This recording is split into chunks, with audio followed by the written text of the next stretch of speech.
Middle managers kill two things in Uganda in particular, in Africa in general. They kill growth and they kill collaboration. One of the reasons why they may want to kill growth is because, number one, middle managers in most countries want power.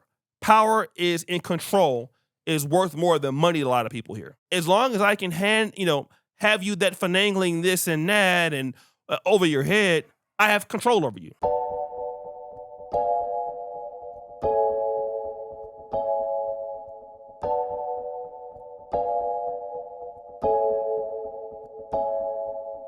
Welcome back to another episode here of King Ghana on the Repat podcast. This episode, we are talking about something a little bit unique. We have our brother TJ from the Subi Shop. I'll let him introduce himself. What's going on? TJ here in Uganda from the Subi Shop YouTube channel and now on Substack. Come check me out, the Subi Shop. Give him a round of applause. So it is December 29th. Happy New Year. Happy holidays, everybody. Today, we want to talk about why a lot of the diaspora, they struggle on the ground when they come from the United States, in particular the Black American community, people like yourself from Black Britain, even some Ugandans in the diaspora, Ugandan Americans now, Ugandan British, Nigerians. There is a lot of struggle in the local market, and we want to talk about why that probably is. It's the only podcast on the internet you'll find this. And why do you think that could be? Because you in general are not just building a business, you have to build kind of an infrastructure landscape along with your business to actually have the business run, efficiently. Whereas in the UK or in America, you can plug into the postal service, you can plug into, card payment options, all these kind of things that we take for granted, Amazon, eBay, whatever it might be, things are going to be run well once your package or whatever it is in your business, it could be internet, could be whatever. Whenever there's any logistics issues or infrastructure situations, that sometimes or a lot of the time can't be relied on. So, if you want to run that business, you have that business idea, you might have great product. You can only usually do it domestically. You can't go beyond the region. And even domestically, you might have a lot of struggle with, logistics the first thing that comes to mind. But I remember a guy talking about real estate. So he wanted to build really high-end homes. That's great.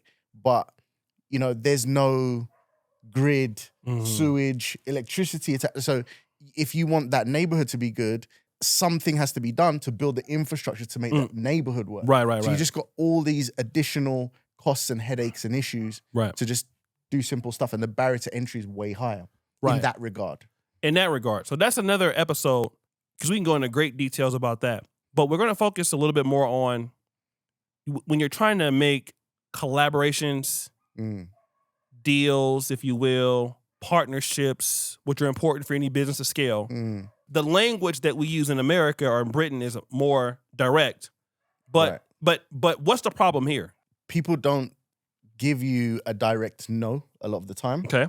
There's an ambiguity in, many elements of how things are done. And the language on purpose is ambiguous, usually to give people wiggle room to give themselves options, but also it could be to scam or it could be just because they don't trust you. It's a low trust environment, so they're gonna give themselves as much room for evasive action or to call an audible, if I use a American football term, right in the middle of whatever you're doing. I find this really frustrating personally because I always ask a question hoping for a precise answer. And it's really difficult to get precise answers. And sometimes when you push for a precise answer, they now interpret that as you being rude or you being, difficult or whatever, and then they might not want to work with you or what have you. Okay.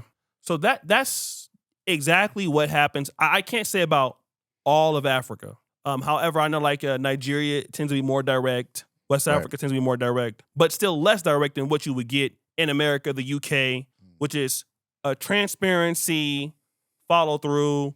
And a lot of people in America, when you come to the continent, typically you run into gatekeepers.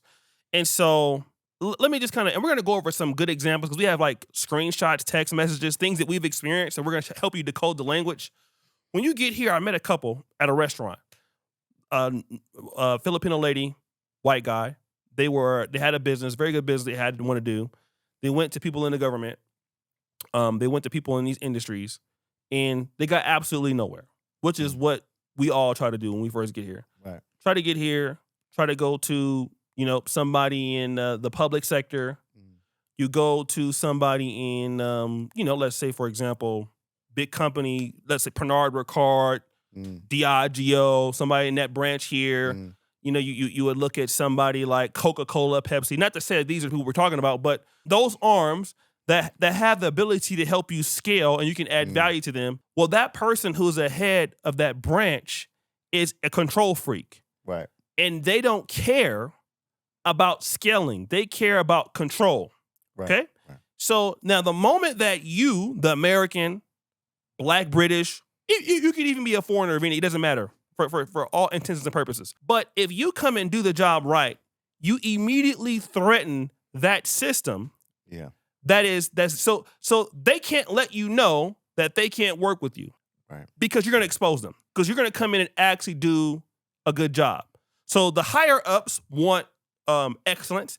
Middle management wants control, right? Mm-hmm. And so that's the problem. They're working for an international company. It could be a low company. And so what you get is a lot of passive aggressive terminology, things that are vague, like you said, not direct, dealing in ambiguity, dealing in fogginess. So instead of you telling you yes or no, oh, that sounds great, right? And actually, I want to give you some examples. Let's see, TJ. We have this here. Exhibit A. So I was trying to work with a particular consumer good brand specializing in alcohol, okay? So what happened is we bought the product ourselves.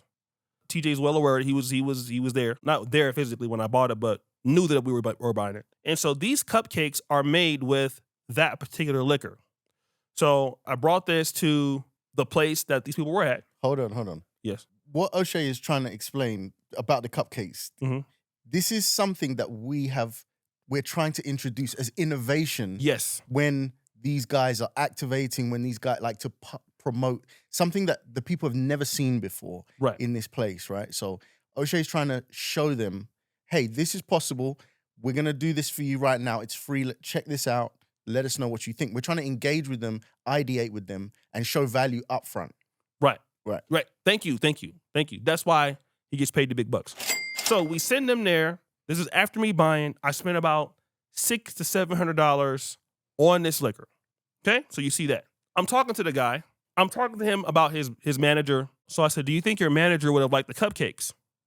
He says, of course, but obviously he would be more interested in how the two parties grow each other. So he says, I don't see the cash thing happening. Blank is a decision maker on such, but we can probably work out an arrangement for much better prices, discounts, etc. A package that involves you making more money as we push more product. Okay? Then I says, yeah, I don't need anything cash. I've already paid it. So I'm telling him, I'm trying to overcome his objection. Right. Yeah, because he's telling me, well, we can't give you any money, but we would want to grow the relationship for it. My manager would, right? Okay. We've come in already before this and we've said we're not asking for any money. Yes. Like we've explicitly said, we just want to show value right now up front. You know, we're not asking for any money. So I says, yeah, I don't need anything cash. I've already paid for it. He says, all right, then I will be in touch. Our salesman who handles your area will visit your store and close on this. What's the problem here? What store? Okay. There's probably not a salesman in the area. Okay. We'll be in touch. Yes. That's just What's the problem with that? That's classic. I'm saying something to make it seem like I'm going to do something, but really I'm not going to do anything. Perfect. Let's stop right there. Because most Americans, most British people, we take that as a win when we don't know. Yeah, because if I say I'll be in touch, I'm going to follow up. Yes. And what happens when you follow up with them? Well, that noise. No, I don't Right? know. I don't know. What the man is doing here is he's using non-descriptive language. Yeah. So if he's serious, But it sounds professional as hell. very professional. Salesman who handles your area. Mhm. That makes it seem like there's a regional manager and all that. Right. There's none of that. Right. And you made a point I never thought about, because where is my store? He doesn't know my area. He never asked my area. We're a media company. Yes. What store? We're not selling cupcakes. We're promoting. Perfect. And so he's using non-descriptive language, which doesn't give me a date, a time, or an estimated time when this can be resolved. Right. It's all open. All open, and that is what a passive-aggressive business language is in this part of the world, usually in Africa. Right. And Americans, usually we accept that because, okay, in America, when somebody says we'll be in touch, it might be a possibility that may happen, right? But in Africa, I can say in Uganda, it's what he's trying to say is no. Okay? Yes, yes. He's saying that, yeah, I understand what you're doing, but no. Okay? Yeah, and he already tried to say no. If you read the earlier part, he's giving objections instead of saying no. Yes. You've cleared the objections. Yes. Then he's come with another layer of ambiguity. Yes. Whereas he could have just said, we don't want to work with you right now, guys. Right. We appreciate what you do. Thanks for the cupcakes. Right. We're good. Everybody's cool. Right. So the guys notice I put in an effort. Right. So now, me understanding this language, I shoot back and watch what I say here. Let me put it like this. We will do this free for you guys for once. But anytime if I feel like this is not serious, I'll stop. So you need to commit as to when you're going to do it, or we will be going with someone else. It's not every day you get someone like us knocking at your door. Over 1 million followers across platforms, right? Yeah. 2 events ago, over 2 million views, right? The numbers are still coming in for the last event, but the last event was very successful. Yes. There's nobody performing on this level in the city. So just to back up before you think he's going a bit hard, we've got the chops to back it up. Any brand anywhere else in the world would be happy to get 2 million views for free from a social media platform that talks to Gen Z and Gen Z actually respond to and watch. Right. And the platform we're talking about is the Pan-African Dating Show, the other platform that we have. Right. What did he say after that? He says, fair enough. Okay, what's the problem with that? He's not responding. Wait a minute. Hold on. I can do this at a certain time. Like he's not trying to say, I understand your frustration. I understand that you put me in a situation where you're looking for me to be definitive. And he's saying, okay, cool. I understand. In other words, you. That fair enough would usually be it's okay. Yes. It's okay. Right. Yeah. So what he's showing is he's apathetic. Yeah. He's showing that I don't care. Yes. All right. That's what he's trying to say. He's doing it in a professional way. Now, here's the issue that you guys have. Middle managers kill two things in Uganda in particular, in Africa in general. They kill growth and they kill collaboration. Right. And one of the reasons why they may want to kill growth is because, number one, middle managers in most countries want, I would say third world for sure, power. Power is in control, is worth more than money to a lot of people here. I've noticed that. Right. They don't feel like, well, my career may or may not be going anywhere, but I'm a middle manager. I have control over the situation. I have a gatekeeping control over you. And as long as I can have you that finagling this and that and over your head, I have control over you. Right. Right? So fair enough. So really, I now know that through this guy, I can't get anywhere. This guy is probably having a meeting once a week, once a month with his higher up. Mm-hmm. And they're saying, what can we do to get our product in front of more eyeballs, right? What can we do to promote it? And what this guy's probably got is some situation with someone he knows that doesn't produce anything that he's got, going on with intertwined in the company. Right. And so he wants to keep that rolling. If we come in and suddenly hit 2 million views, now how's he going to look? If we go away, how's he going to fill the void? How's he going to repeat it? If we come in, we expose that maybe what he's been doing already is down bad because he's been just phoning it in Right. and doing his side deals the whole time. Very popular. Guys here steal budgets. Right. There's one guy in particular, I don't even want to mention his name right now, steal budgets, don't sign memorandums of MOUs, just do all kind of shady shit. Yeah, he'll prey on your ignorance of the Right. process. Right. If you're a new creator or someone, or he reaches out to you, he'll find out what you know and then realize, oh, you've never done this before, or you don't understand this process. Right. And that gives him the room to take advantage. Right. Then claim all the work as his. Yeah. Right. Claim the budget for all your work. Right. Now, like I said, you're doing the work. People know that you do it on social media, but in the boardrooms where decisions are made, not mentioned. Right. So I understood that I didn't get anywhere. Now there was an opportunity that and TJ was on the call. We had a really big company we were working with. We were going to take our Valentine's Day event to Nairobi. Right. That was the goal. Me and TJ did most of the pitching. Huge company. We don't want to call the company's name. However, during that particular call, the guy asked, "So what do you guys want from us?" Yeah. What did you tell him? We don't want any cash. Right. We don't want any resources as such. Right. All we want is for you to endorse us so that when we can say, we can use your product in our creatives, in our production, we can use your products on the day of the event, and we can just professionally be able to say we associate with you. And then furthermore, I said to him, you might not know why we're doing that because it's an unusual offer. Yes. So the reason why we're doing that is to show you that we can provide value for you because we want to work with you in our future events. Yes. That's it. Yes. Which is the same thing that we're trying with this company. Right. Okay. Right. And one of the things that we try to do, like when you're from the West, the institutions that are here are broken, even if they're rich. So what tends to happen as my strategy is if we can get a platform, a local brand that's not performing that well. It's no different than a college coach going to a losing program and turning around to show how good of a coach he is for bigger programs to see. And so that's our strategy too, for the PDS. We'll work with local brands.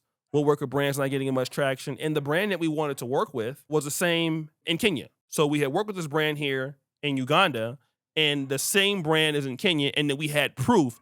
Now, what Uganda is really good for, guys, if you want to be in the East African region, it doesn't have the budgets for collaboration and brand deals that you would see in Kenya or that you would see in Tanzania, but it is a prove-it territory, right? It's something that if you do good in Uganda, usually that will work in Kenya and Tanzania. So it's a prove-it ground. So we had already proved the concept that, number one, we've done this 3 different times, and you've never done it in Nairobi. You've never done it. So we're going to come in, and then we want to do it for free. I have bought the product already in Nairobi. I still own it. They never responded to us. Right. And we've worked with your sister company. Yes. And we produced millions of views for them. Yes. So we've already worked with your sister company 4 times. Yes. Right. All we're asking is we think this concept would also work in Kenya, bigger market. Right. We can produce this amount of views. Remember, we can generate views in all of East Africa. So we want to just work for free. Okay.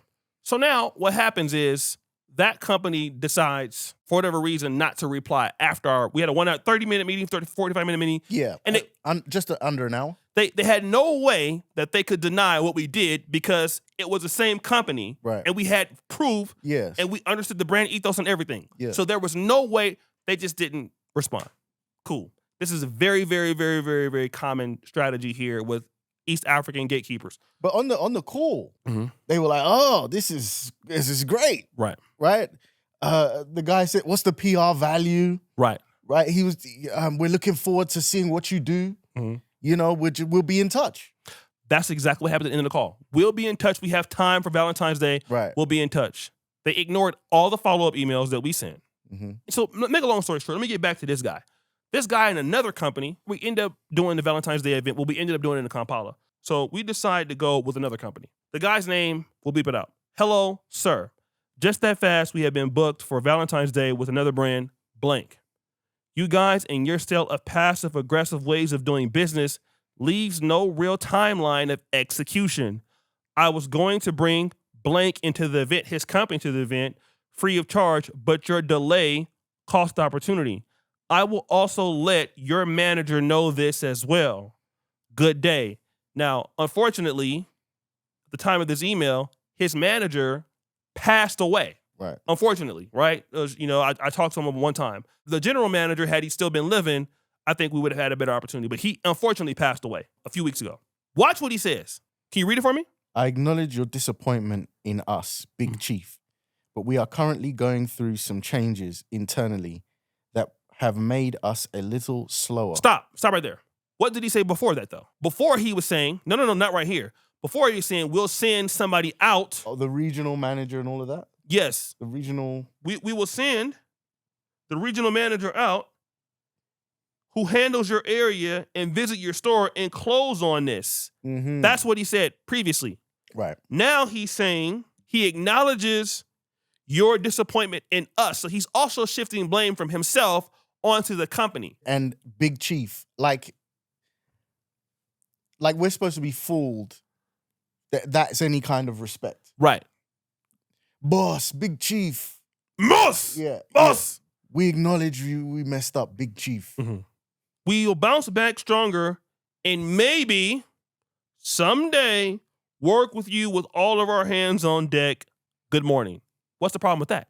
It's, again, totally ambiguous. Mm-hmm. Someday is a day that will never come or unlikely to come. Mm-hmm. We'll bounce back stronger. There's this language of kind of, I'm going to fix it. It will be better next time. You know, that next time stuff is prolific here. So, in other words, he's not going to work with us anyway. I just basically said, look, there's no chance. So he's already been lying. So now that he did have a situation in which the general manager did die. Yeah, but that's after this. It's after this. Way right. After this. The general manager was sick, but he did pass away. At that time, the general manager was active. The general manager was still. Yeah, he was active. He was sick. He was too sick, but he was alive. Oh, I didn't know he was sick. Yeah, he was sick. Okay. Yeah. Apologies. So what ended up happening in the office was not untrue. He wasn't telling a lie, so to speak, but he did lie in the beginning saying, we'll send somebody to close on this. Right. You didn't close on this. Then all of a sudden now you have internal issues. So which one is it? All of it comes back to ambiguity. Okay? All comes back to that. Now, let me talk about something else. I was recently in Kenya. Shout out to Chaxi and the Mic Check podcast. He had a Mic Check podcast hangout. I ended up showing up to the hangout. There was a lady here, very successful business lady from Uganda. She owns a lot of entertainment, like nightclubs, restaurants, things like that. And she also came to Nairobi. Now, a good buddy of mine's, Raymond Kahuma, Ugandan but now living in Kenya, decided that he would introduce us, saying like, hey, you need to work with Oshay. Oshay should work with you. And this isn't the first time he's done this, because when Chaxi was here in January, had a really good time. We went to the Ciroc brunch. She was also there. She's a big fan of his podcast. She's even seen Chaxi on this podcast. So she knows our number. She knows the Pan-African Dating Show. She tells me that she just opened up a new food court. It's a new food court in one of these malls. Very, very nice. And so she's telling me that, hey, I got an idea for our food court. We're getting it off the ground. Can you work with us and all of that? This is at the event.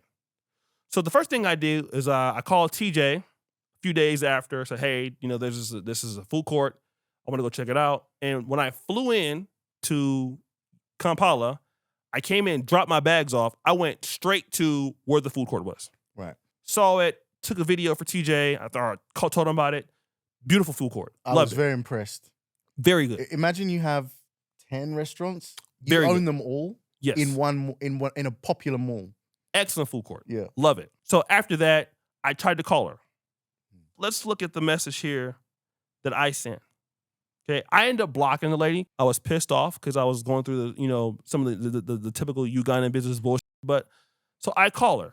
I said, hello, it's Oshay. Can you read what she says? Hey, Oshay. Sorry I missed your call. I'm in some back-to-back meetings today. Allow me to call you back in like 2 hours. Okay. I say, okay. All right. On the surface level, anything wrong with this? No. Okay, nothing wrong with it. Not directly, no. Not directly. No, but with our experience of the situation, yes, we would have our reservations, right? We've been here before. So, you know, personally, I would already be preparing myself for not being called back. Okay. And that's exactly what happened. So number one, she knows about me. She's seen the person on the podcast. She knows the Pan-African dating show is pretty big. She knows that, I mean, I flew from Uganda to Nairobi to come to the event. So she knows that I'm there. She knows that I'm serious. Yeah. Let me call you in 2 hours. Never calls me. I'll block the lady. Right? So I want to do this podcast. I'll say this topic. I'm facetious, so I needed some data for you guys, right? I unblocked the lady. I messaged her. I say I reached out for you to do an event at blank for an ice cream social, but for some reason we didn't get a response. We ended up going with another venue. Happy New Year. Hope all goes well. By the way, I've been there twice. It's really dope. So, she says, sad music. You can read that for me. Oh, I know. And I'm so sorry. I tried to call back and you weren't able to pick two. Right. I kind of got a little bit rude with the lady. I'm not gonna lie, but this is kind of what I said to her. And I never heard back from her. But I did say this. She says, that was this time we were trying to open, but so things were hectic. Now she's blaming it that it's hectic. She was trying to open and things were hectic. But we've been there and everything's open. Yeah, I've been and she has TikTok videos in October, so it wasn't hectic, but just full of shit. But 2026, less work. We've already done one event with blank. We'll bleep that out, right? I'm happy to do one with you as well. What's the problem with that? 2026. I mean, why would we work with you if we can't work with you now and you've obviously fobbed us off? Why would we work with you in 2026? Also, 2026 is this mythical time in the future that doesn't require any fixed date, any fixed scenario. You know, it's just 2026. It's not Valentine's Day. Let's get in a meeting. Let's book something now. We were already at the end of the year, so Valentine's Day is right at the beginning of the year. We can talk about that. So it's non-specific language again. Right. Non-descriptive language, non-specific language. And you see no attempt from her to actually clarify a timeline. Right. Now, she doesn't mention that she did an event with someone else, and we saw that on TikTok. Right. So she was definitely descriptive with them. Right. But when it comes to us, 2026. Right. Okay? So this is the same language that we're seeing from the other person. They don't know each other, but they're talking the same. Yeah. Okay? Which means that it's a cultural thing, right? Yeah. And what happens is that's when a person looks at you as not having any leverage over them. You're not important. Even though you feel that you're successful, whatever, it doesn't matter because they don't really value what you do. So this is what I do because I wanted to make this, about the podcast. I posted our event. I wanted you to see our event at blank. Let me show you our last ice cream social and you can see if something you can get with. If it's something you want, let me know. I'm already booked for Valentine's. If not, I'm going to Nairobi. So, did she respond back? Never heard from her. Okay? So, what that did was, if she was really interested in what I had to say, she would have said something. Oh, okay. I see your proof of concept. I showed her 2 links of proofs of concepts. Nobody else is doing that. She's the one that told me about her restaurant. I didn't mention it to her. I've already told her that I went to your restaurant twice.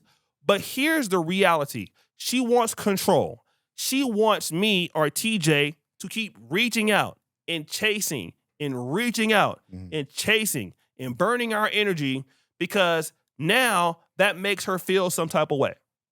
That's the strategy. Is that what you think? Yeah, and it's a way to manufacture leverage rather than actually just there being leverage intrinsically in our mutual agreement. Go into more detail about that.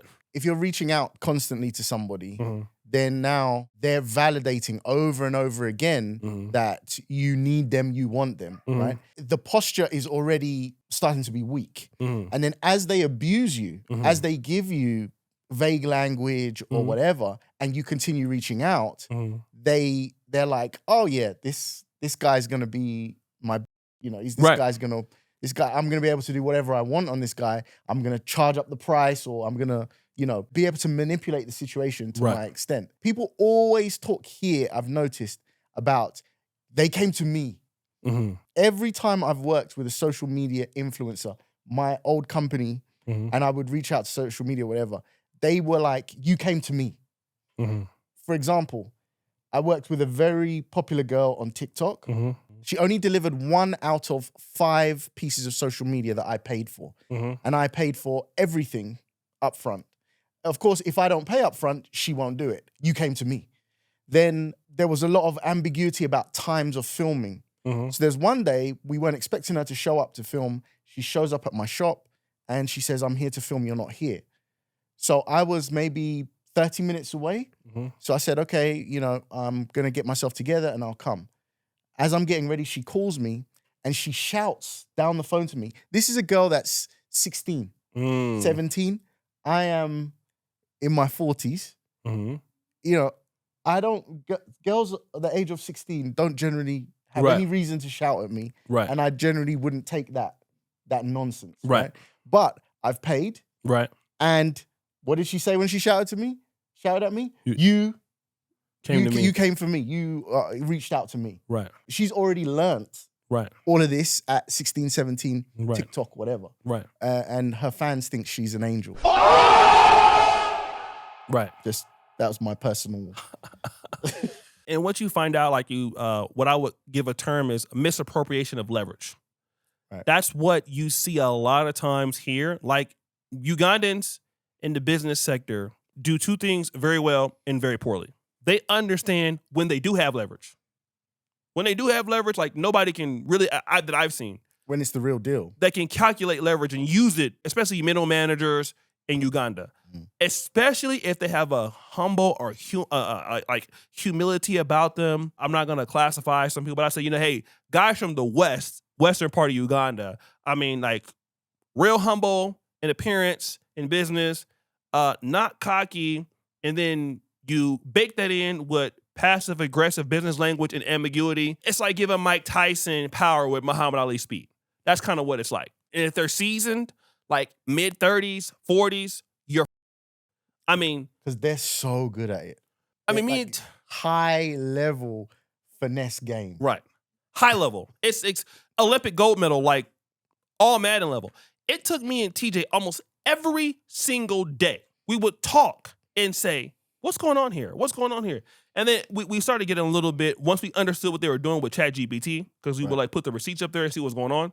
But we were trying to crack the code every day. And it took both of us to figure it out, plus AI. Yeah, with the AI, with the receipts and stuff, we found actual fraud. Yes. So we found actual fraud in their behavior. Mm-hmm. And then from there, we could kind of backtrack and then put the pieces together. Right. So they understand their leverage, because most middle managers, owners are not looking for growth or real collaborations.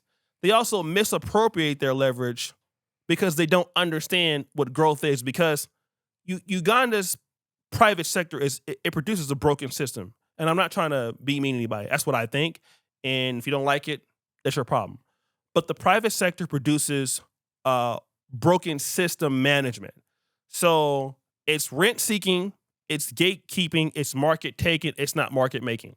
So people are not trained in the private sector to grow the market for the brand. They talk like that. They can use that language.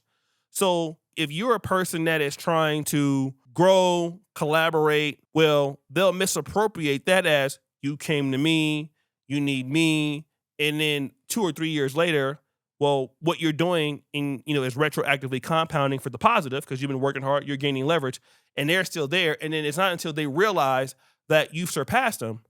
But that's the reality, is that most people just rent seek, and rent seekers talk in vague language. The gatekeepers talk in language. This is how they decode things. Right. People who are really serious and want to grow have to be transparent, because you got to have trust with your audience. You got to have trust with your customers when you're trying to grow. When you're not trying to grow and you're trying to just maintain, you have to act like you're trying to grow when really you're trying to control. Yeah. I just thought of something. Yes. how many followers would you say for the PDS across all platforms? Maybe like 1.4, 1.5. So, okay, 1.4 Oh, million. 1.67. Okay, 1.6 million followers across all platforms. Mm-hmm. Okay, this company we're trying to work with, we've identified Mm-hmm. that the reason we're reaching out to them Mm-hmm. is because we've identified what we think is an issue. What's the issue? Mm-hmm. They, at the start of our engagement with them, had less than 50 followers on their social media. Yes. So we've got 1.4, they have 50. Mm-hmm. So we come to them, Mm-hmm. and if that was in the UK or something like that, you would think that we would have all the leverage in that negotiation, Preach. right?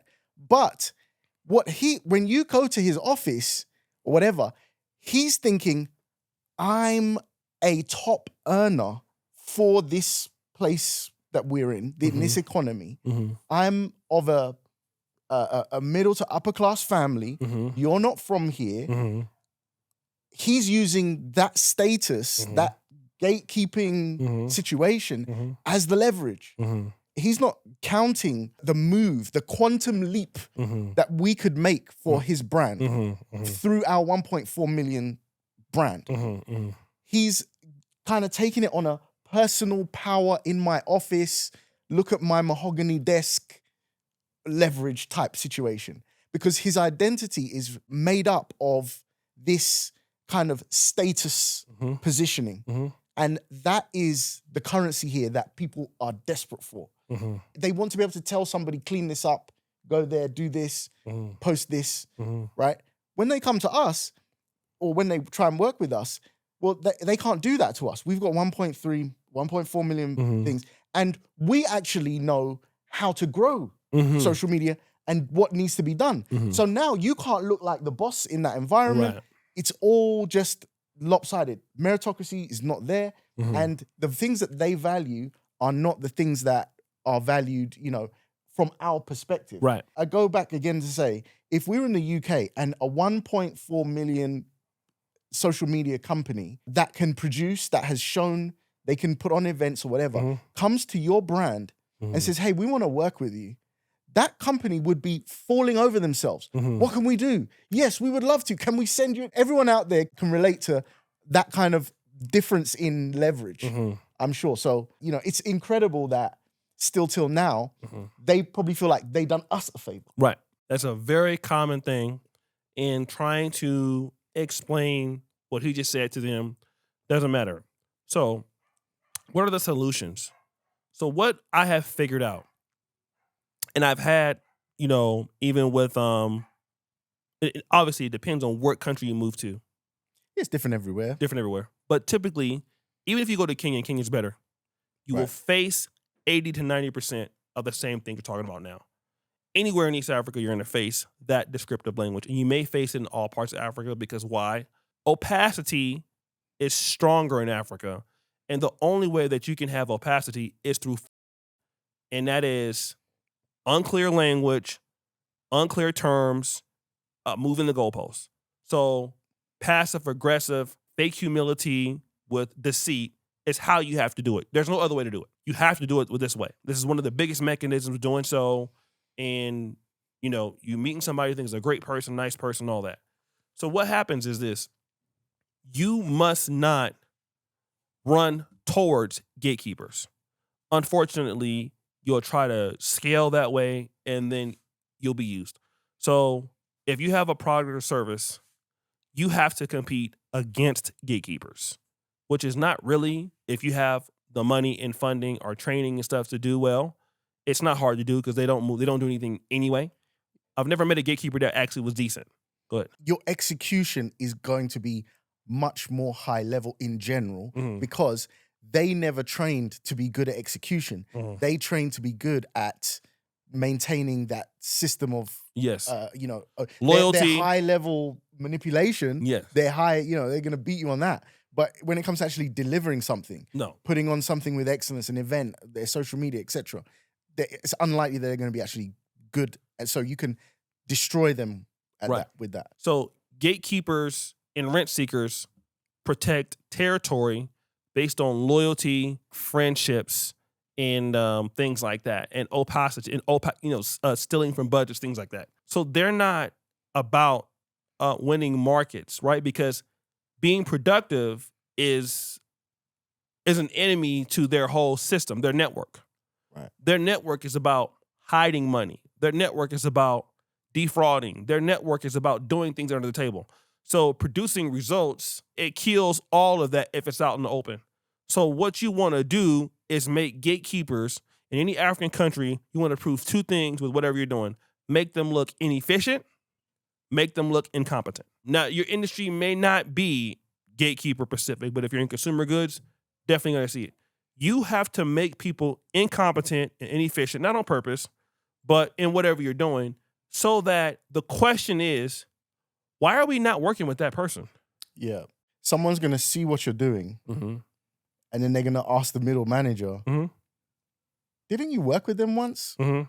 They are now working with our competition. Mm-hmm. Why are they getting 5 million views Mm-hmm. and we're still here with our 100 followers on Instagram? So at some point, you see, it's not going to be immediate, Right. but you got to accumulate. Mm-hmm. And then at some point, it becomes overwhelmingly obvious, right? And you got more of a chance for this in a place like Kenya because there's so many more companies competing with each other. Mm-hmm. And you're the first person to tell me that somebody like a place like Uganda, you need to be undeniable. Yes. And then the price of for these middle managers and brands has to be so evident that it becomes too expensive to keep going down that way, right?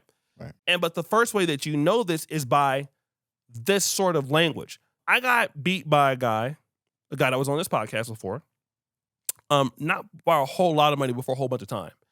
And one of the things that people will do if they see that you are on the up and up, especially if you're Black American, Black British, most of us come here with our own pipelines and systems that connect to the US dollar or British Right. pound.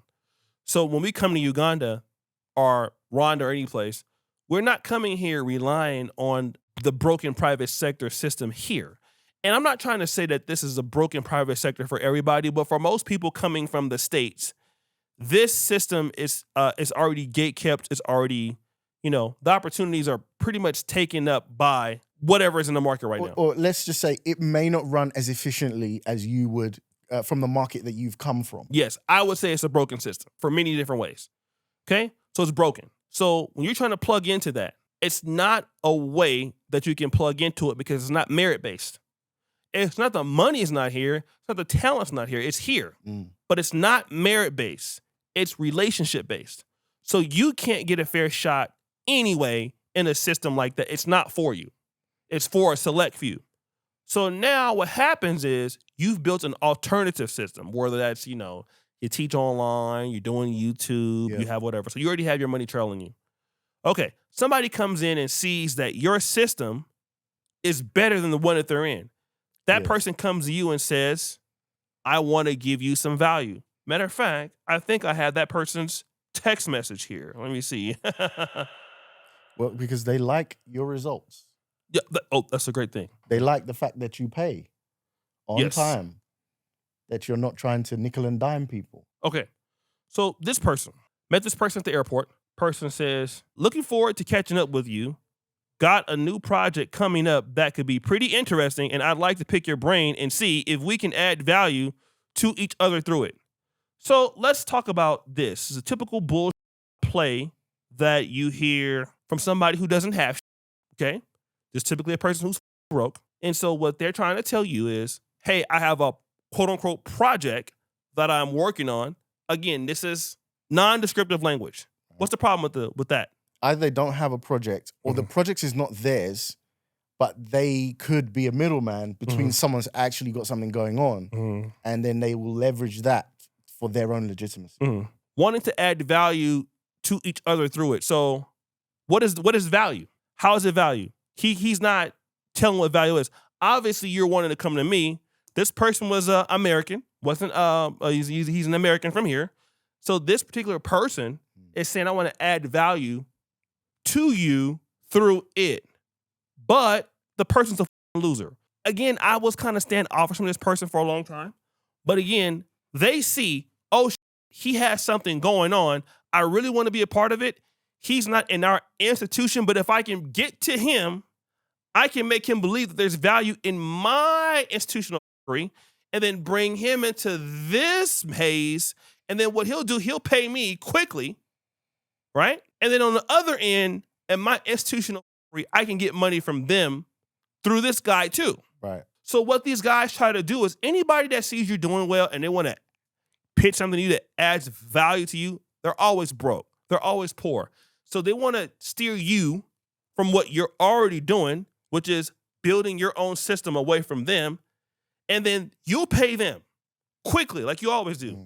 They'll guide you into a whole, so they'll take your clear path, which you're on, and then they'll take you into what you don't understand, which is foggy. Right. And you can't operate there. Whatever you're doing, they can't stop that. But they actually want, they love the speed. Go ahead, explain. That foggy landscape that they're bringing you into. Yes. They know it's foggy, and they know that you will have to anchor yourself to them to survive there. Perfect. It took me maybe till about 10 years ago to automatically disregard anybody that ever says, I want to pick your brain. Unless it's a close friend. Right. That's genuinely, they need a genuine soundboard, someone you know and trust. Mm-hmm. If a stranger says they want to pick your brain, that is them requesting free value from you because you have something they want. So that was actually the red flag. I want to pick your brain. You know, do you know how many people have contacted me through my YouTube channel and they've said, hey, I'm coming to Uganda. Could we hang out? And what that is a free consultation. Right. That's really what it is. And I have no problem in sharing information and sharing knowledge, but I pretty much won't do it anymore because of the way I feel abused by those that I've tried to give free game. Hey, you know, let's go out for, fine, let's go out for dinner, whatever. It could be relationship advice. It could be moving here, whatever. But people are very quick to take without giving back. Yeah, without giving back. And at a certain point, you know, I faced massive challenges here. I almost had to go back. I almost had to, you know, call it quits. I depleted my savings. Nothing went the way I was planning it to go, right? And I managed to figure a route out and go through the storm and come out the other side and figure out my own way of surviving here and making that transition, right? And so that's where the irritation and the resentment comes in when someone says, I want to pick your brain. And I feel like they're, you know, they didn't pay the cost I paid. Right. And then they don't want to show any value. Right. Or, you know, it might say value, but they don't want to show or give anything that is, you know, sort of acknowledging, hey, you did something interesting here. I want to learn from you. I want some information from you. Yeah. And then they, you know, they don't have anything to offer to just to say thank you or to help, you know, or whatever. Right. You know, I'm not here to try and get millions out of people or whatever. Right. But you can show respect. Right. Let me go back and look at the guy's message. So this person is speaking more direct, unlike now the other message that we had was a person that we were trying to reach out to. He's reaching out to me.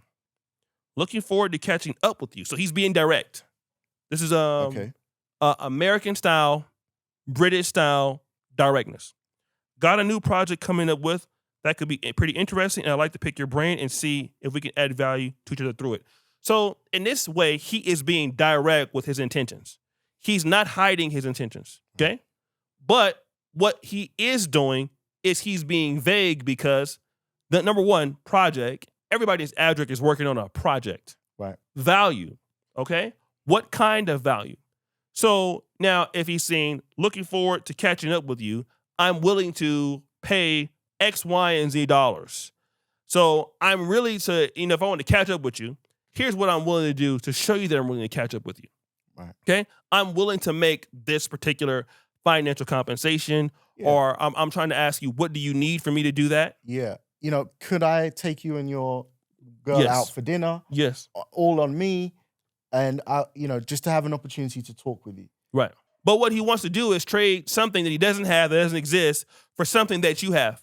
So the way to do that is say project plus value. Yeah. Project plus value equals nothing. All right? And so this is typically what happens when you build your own system that works. And Me and TJ, we have our own private group here. Of course, none of you can join it, right? So this is not open to the public. But we do have a diaspora group here in Uganda that we do collaborate with. We do work. We do certain things together. It's not open to the public because we don't want you bringing your bullshit. We had one guy who had a little bit of a Forex theft. That's another story. $2,000 theft. He's famous. He'll never come back now. But it's not open to the public, and we don't want to see you here in our group. To be honest, we love you though. Okay, we see you at the mall. But the thing is, the value project. Those are words that are vague. It means nothing. It has no value with it. It's not something that is tangible. And a lot of commentary in the business environment here is intangible. It doesn't lead anywhere. And at first, you don't know this. Because, even Americans or Brits can talk like this. Not uncommon. Yeah, and because you come from a culture where people are like, keep your eyes open for opportunity. You never know what someone can do for you. Yada, yada, yada. Oh, my God. That's the American idea, the British idea. You go seeking opportunity in rooms to network, right? You can do that here, and maybe you can have success. I haven't had any success that way. Zero. That's the one thing. And the thing is, I ran into somebody with a horror story about gold scamming here. It's a big thing. I mean, that's probably the highest scam situation in this. Like, I've not heard a successful gold story here yet. Met a couple, Filipino white guy. Lady came up to me. She's from Daly City, which is not too far from San Francisco, so I knew who that was. I'm a Niners fan. They had fortunately been beat for over $50,000 in a gold scam. And so the reason why I'm talking about the gold scam thing is because they know Americans and Europeans are opportunistic and they're very straightforward. Right. Okay? And if you know that Americans are straightforward, they can use it against you. Yeah. And so what Americans have to do, Black British have to do, is you're going to have to slow down on being so ambitious when you come here because it's going to work against you. Like, you really have to take your time. And Africans can wait. Shout out to Della. Miss Della from, she used to be Ghana girl, but she's in Accra. Africans are patient. Their systems are slow. They can wait. Yeah. They have excellent, like their patience skills, if it's a 1 out of 10, it's 30. Right. They got time. And you think that you don't have time. Right, because you're hustle mind. Yeah. But you got to slow down. And take your time out here. I've really taken my time slowing down. If you want to speed up, somebody can say, let me handle this for you. Because you don't really know how it works here. Right? Always ends in disaster. Or you can do it yourself and learn and go slow. Do it badly, make mistakes. Yes.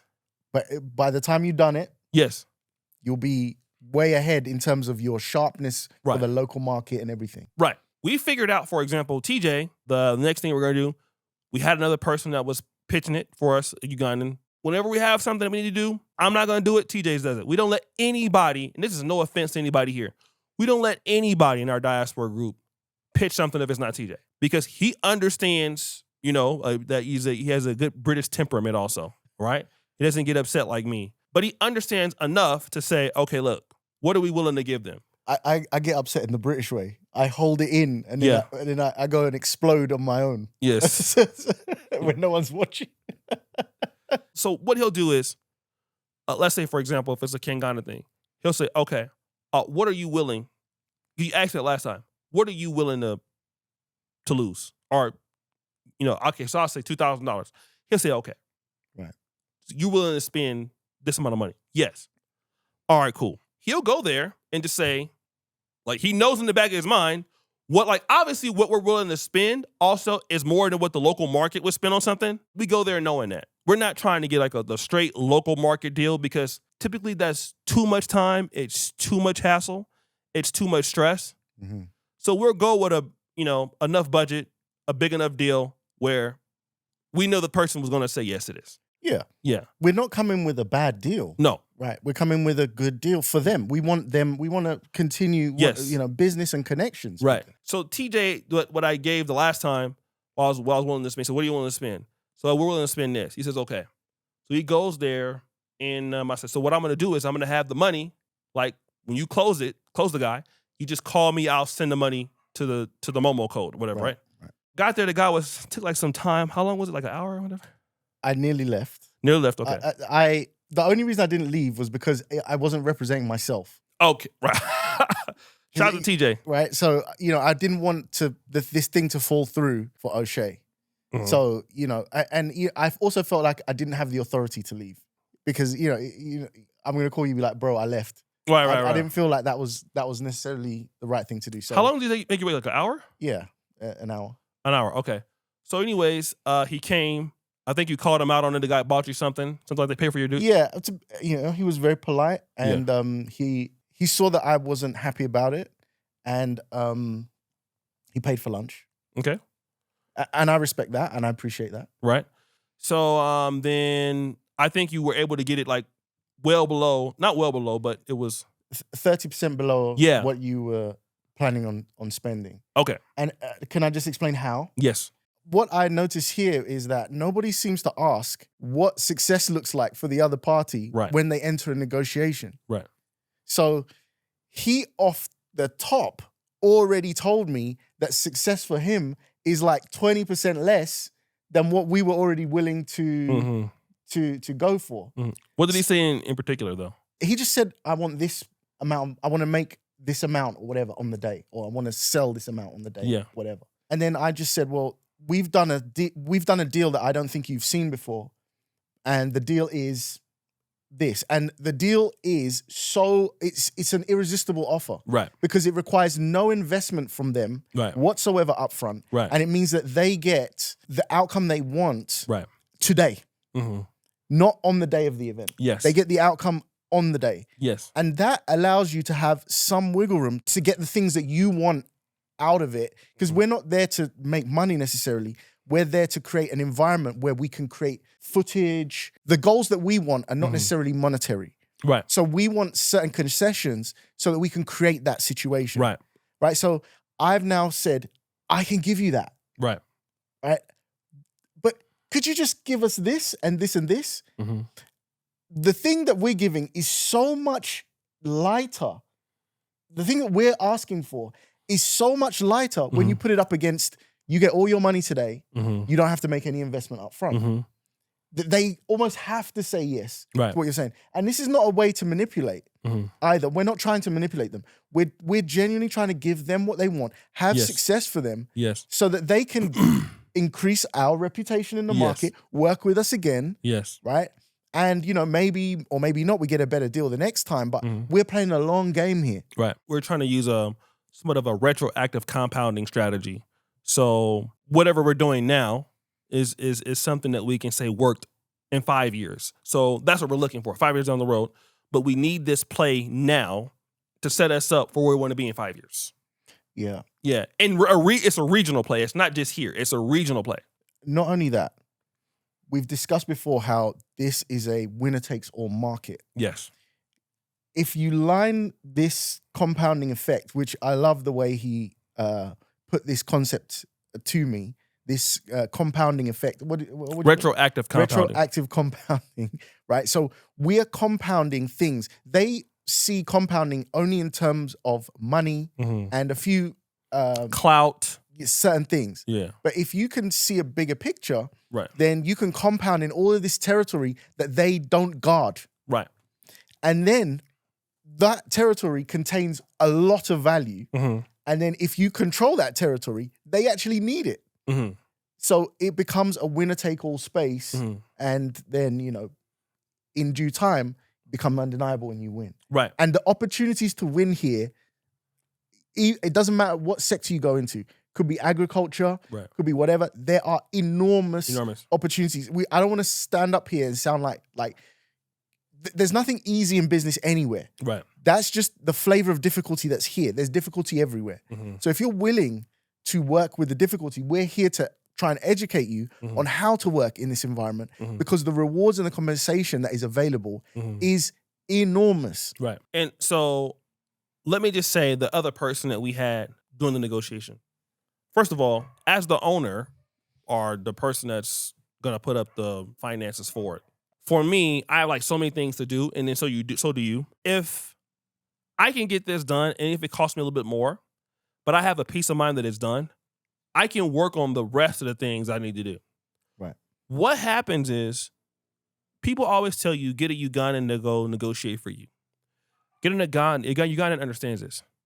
That may be true. A Ugandan understands many things more than an American, or a Kenyan understands many things more than an American. But now, here's what happens when you get, I think that if you're in Uganda, or you're in Kenya, or you're in someplace like that, the haggle of negotiation is longer than what I want. So there was a time that we were going to meet up with somebody. Guy said, don't handle. The guy's going to go and negotiate. But the guy is not negotiating in the way that I want. He doesn't want to give up any ground. So I'm telling him I'm willing to go here, but he's trying to like show his loyalty to me, and he's trying to like go back and forth with the budget. He's trying to get it to the lowest thing possible. I'm telling him, look, just give the guy what he needs. Right. He cannot do that. So what ends up being should have been a 2-hour thing or 1-hour thing. The other guy is disgusted. The guy we're trying to work with. He never calls the guy back. Okay? So the deal ends right there. And this is typically what happens when you have somebody, let's say, if you're an American-style business, American-style corporate culture, you like to move faster than the market does. You want to move transparent than the market does. But if you say, hey, go and negotiate this deal, and you send a Ugandan person to do it, yeah, they'll understand the culture. They could even speak it in Luganda. But what's gonna get lost in translation is that they don't want to take a loss in a higher price. They're gonna try to save that budget and kind of come back, boss. I did good. We got the money. We didn't spend that money. But you want to spend that money because you're looking to get to the next phase. Okay, so we got the venue booked. Yes, great. Let's go to the next thing. And you're trying to go down the timeline of what you need for the actual event. We need mixers, we need bartenders, we need printing, we need the stage, we need lighting, we need sound, we need the DJ, all those things. Well, what tends to happen culturally is that if you send somebody that has a scarcity mindset with money and they don't understand that, hey, that $2,000 you wanted to spend or $1,000 you wanted to spend, and they want to only, going back and forth, okay, you take 500, take 400, right? And then by that time you get nothing. It cost me more time to go and deal with it again. Now I don't trust you to handle it for me. Right. And so that typically happens to Americans or British people, is that you hire somebody who doesn't understand it. And so what you probably need to do is go in the market and just negotiate yourself. Right. 2 things about that. There was a period of my life when I realized there was this businessman in London. He was working with a friend of mine, and he's a multi-millionaire. Actually, his family, they're Indians that were expelled out of Uganda. Funnily enough. And they came to London and they absolutely smashed it. Over 200 properties in central London, right? Yeah. And so this guy was buying a mattress. And my friend was telling me that he didn't want to pay £40 delivery. So he'd got the price of the mattress that's going to one of his apartments that he collects thousands of pounds of rent in, one of 200, right? And he doesn't want to pay the guy the delivery price because he's nickel and diamond that thing. And my friend was like, he's only calculating price. He's not calculating the hassle of the delivery, right, the time or whatever. And I started to understand that, in my 20s, that you have to evaluate things more than just money, time. I think I'm killing the point. Most Westerners understand this, right? Yeah.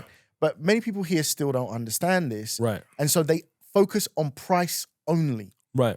And you miss out on other value, and you have opportunity loss. Yes. Opportunity cost. Right. As a result. So if I'm able to make a deal, and as long as it's within our budget, but the deal is closed there and then and done, right, that is so much better than another meeting where I have to wait an hour before the guy turns up, I negotiate again, and then another meeting to close, 3 meetings, 3 weeks, whatever, WhatsApp conversation.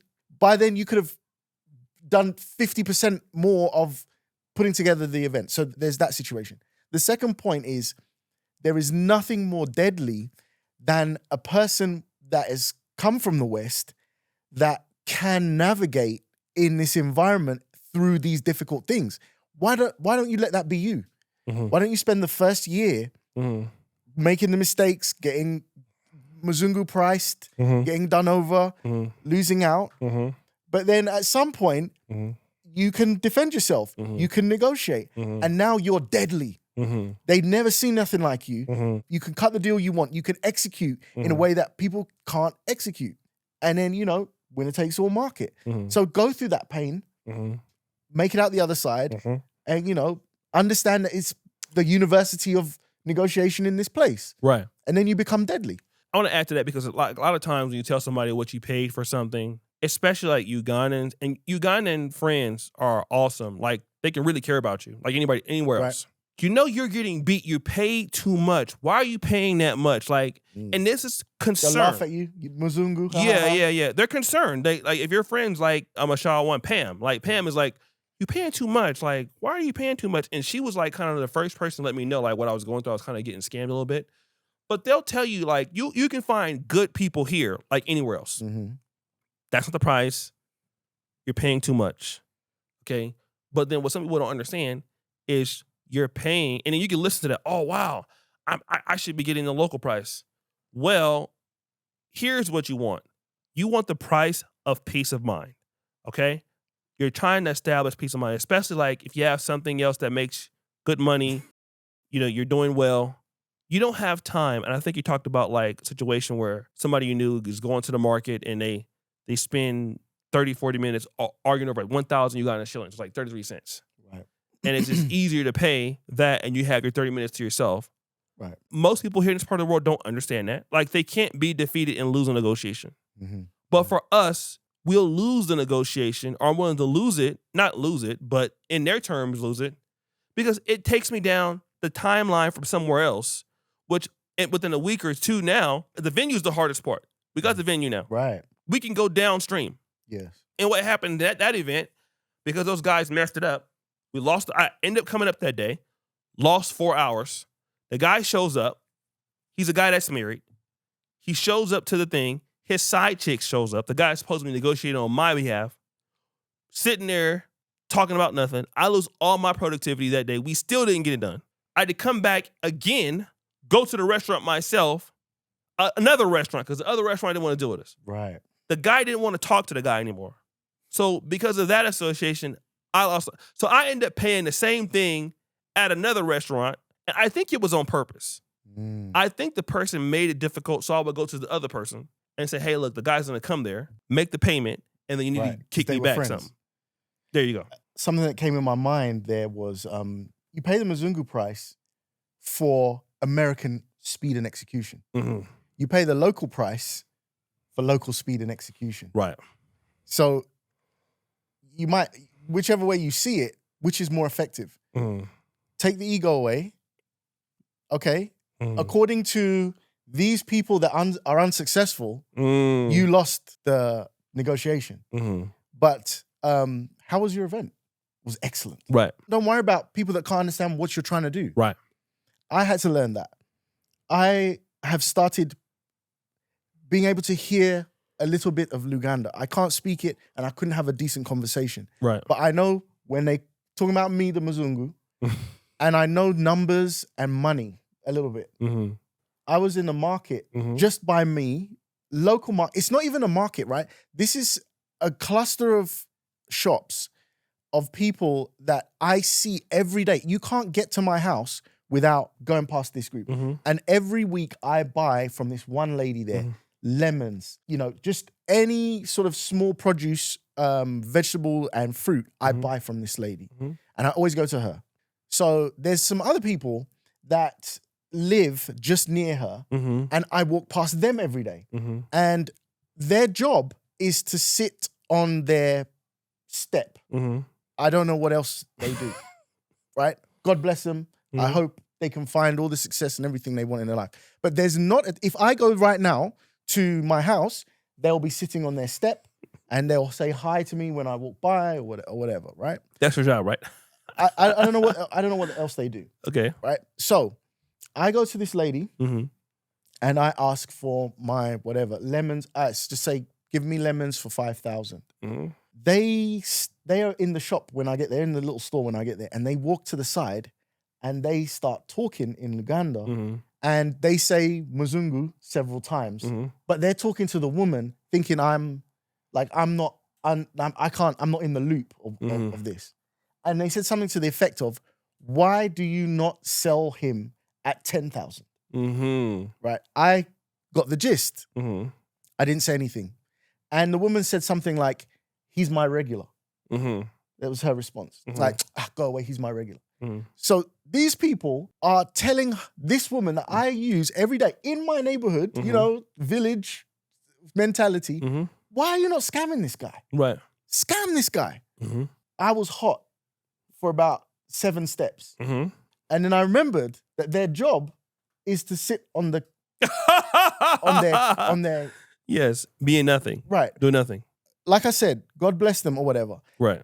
There's all sorts of reasons that we can go into why these guys are down bad. Many of them are not even their fault. It's not even their fault. Right. They were born into a situation where nobody can help them identify opportunities. They don't know. They've got so many problems. So many people here have got problems. Mm-hmm. Some of them have got good hearts. Some of them don't. Mm-hmm.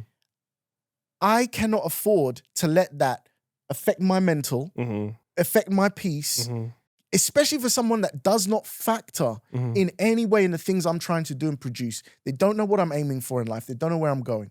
Why am I angry? Let it go. I'm still working on this frustration because it comes up every so often. But let's say in the first year of being here, I was frustrated so often. But as you get on and you start to understand this, you can let that go. You can let that go. Doesn't matter. It's 30 cents.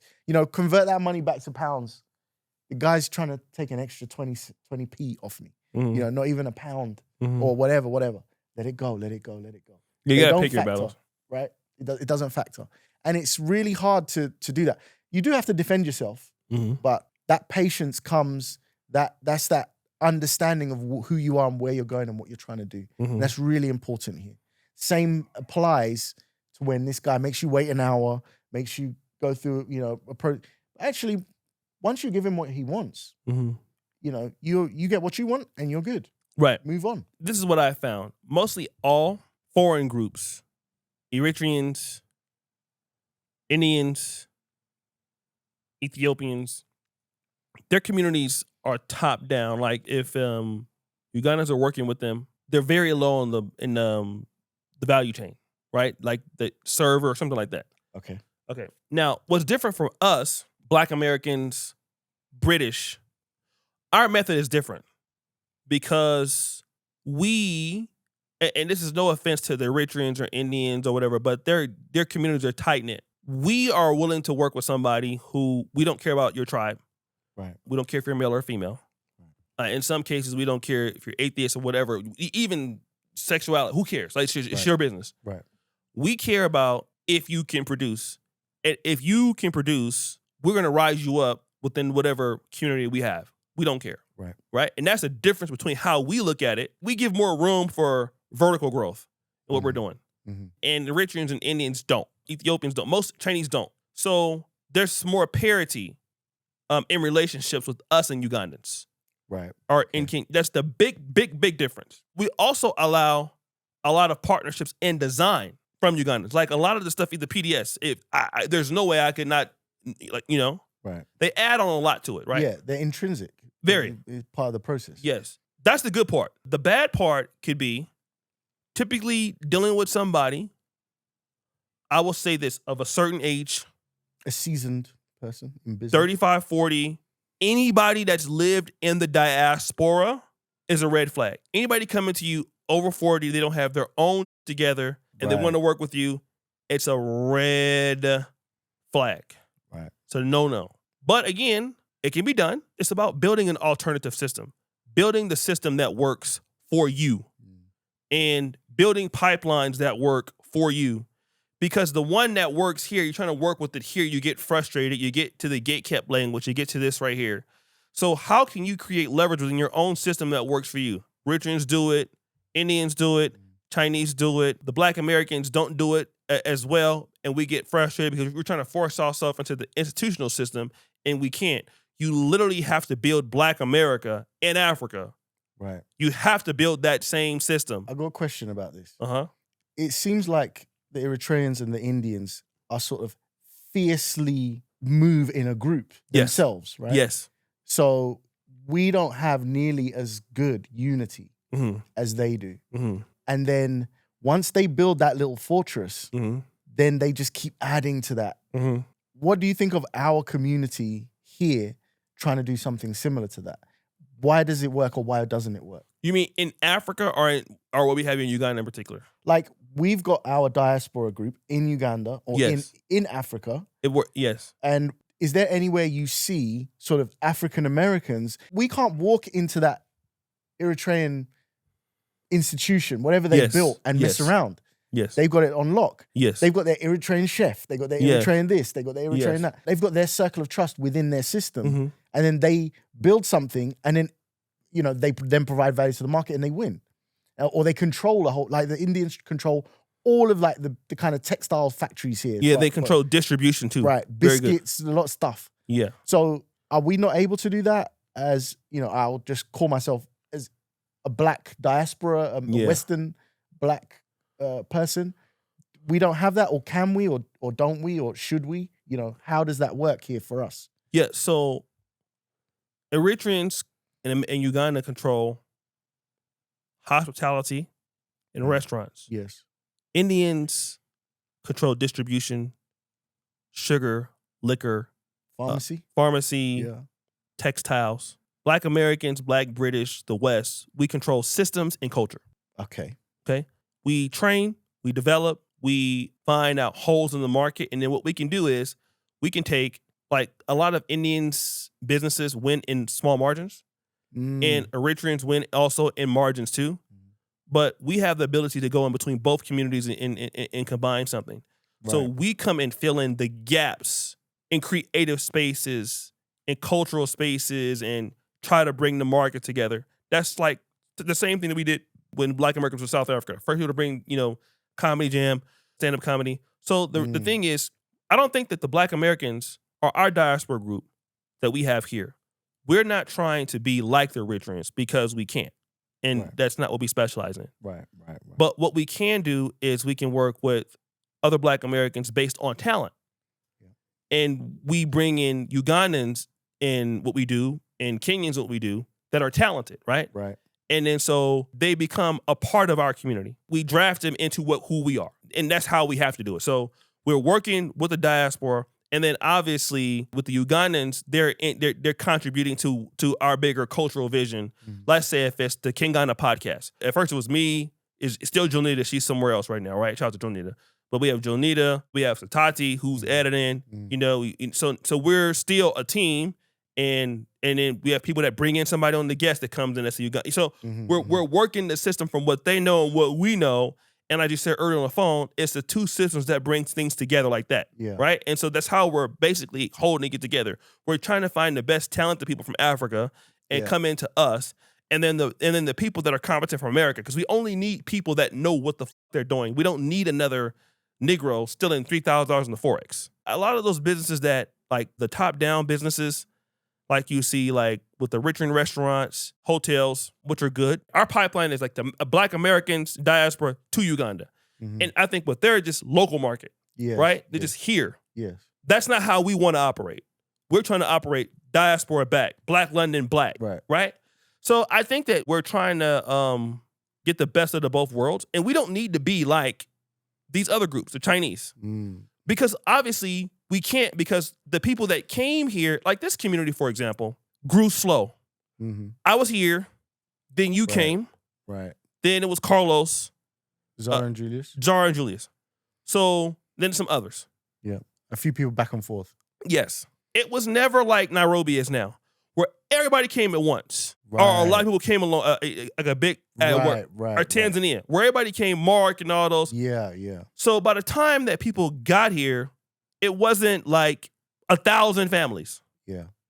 So it was easy to, a lot of stuff we went through together. You know, a lot of the stuff that we were tight in a group. Right. Oh, don't trust him. Right. And I think that it has to start off like kind of small like that. You know, you have somebody that comes in and breaks open the community first, but Tanzania, Accra, Dar es Salaam, you got all these people coming in that never knew each other. You don't know why they're there. Right. Yeah. So I think that it just takes time. I think we see ourselves with plugging into system development. That means that we're creating systems like Latitude Chocolate, for example. I'm going to shout them out. Love Latitude Chocolate. It's great. We made Latitude Chocolate ice cream, for example. Yeah. And would love to have that featured in an event. Yes. So a typical Ugandan person in business would not, maybe, and I'm not saying all, but wouldn't buy Latitude Chocolate and probably wouldn't make it into like what ice cream and say, hey, let's take this to another person. All three of us do that. Like that's not what the thinking is here. So just for context, yes, we have a concept that we're working on, much like the cupcakes that we spoke about earlier. So Oshay is trying to see how the network that we're working with could benefit. Yes. So he's gone with products to all of these guys. Yes. And he just said, like, take these for free.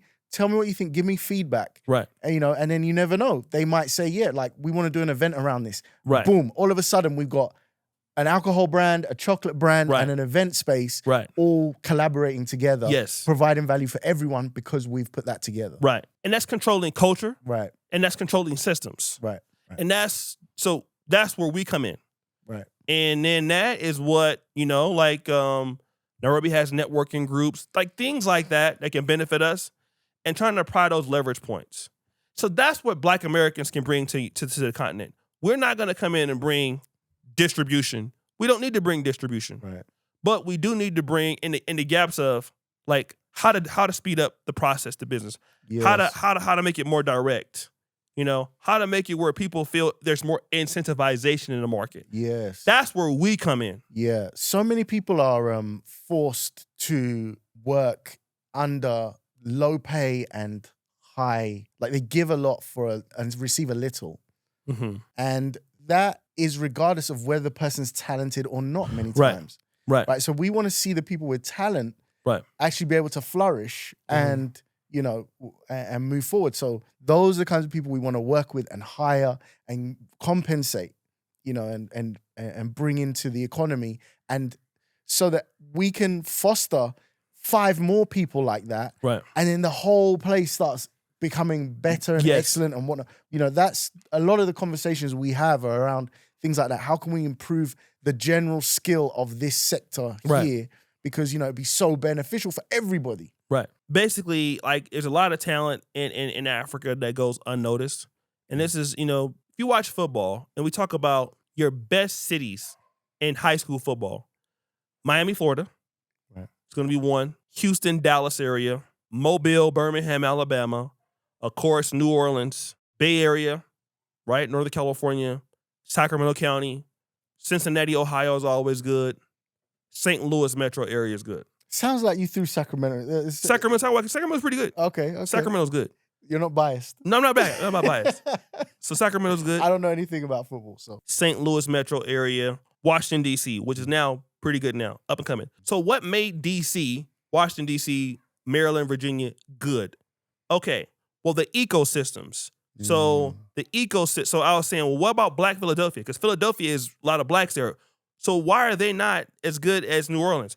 Because New Orleans have better ecosystems for football development. Exactly. So the kids play younger, more often, better coaching, more passing leagues, more recruiting there. Yeah. That's why they produce more 3-star, 4-star, or 5-star athletes than Philadelphia does. Right. But if Philadelphia had an ecosystem that was there, their raw talent in Philly would be like, you can get 4 to 5 stars.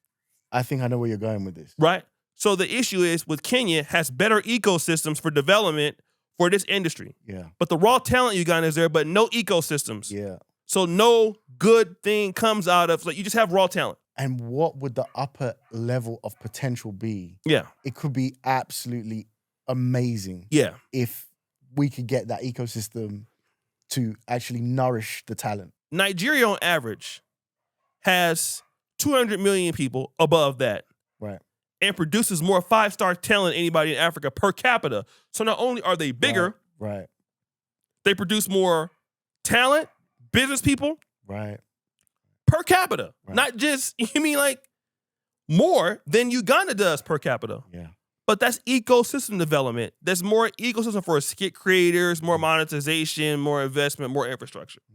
Okay? Uganda, you're dealing with raw talent, not a lot of ecosystem development. Yeah. Similar to what Black Philadelphia high school football region is like. Right. Big people there, Yeah. not a lot of investment in ecosystem. So that's what you're up against. And then there are people that want it to stay that way, unfortunately. They benefit from it. Yeah. All right. Anything else you want to say? Did you have fun? Yeah. I mean, it's great to have an opportunity to share some of these frustrations and some of these situations with Oshay and with you, the public. But, you know, I would like to just reiterate, I really like it here. It's this vibrant. There's a lot going on, right? We're not here to bash. We're not here to say negative things.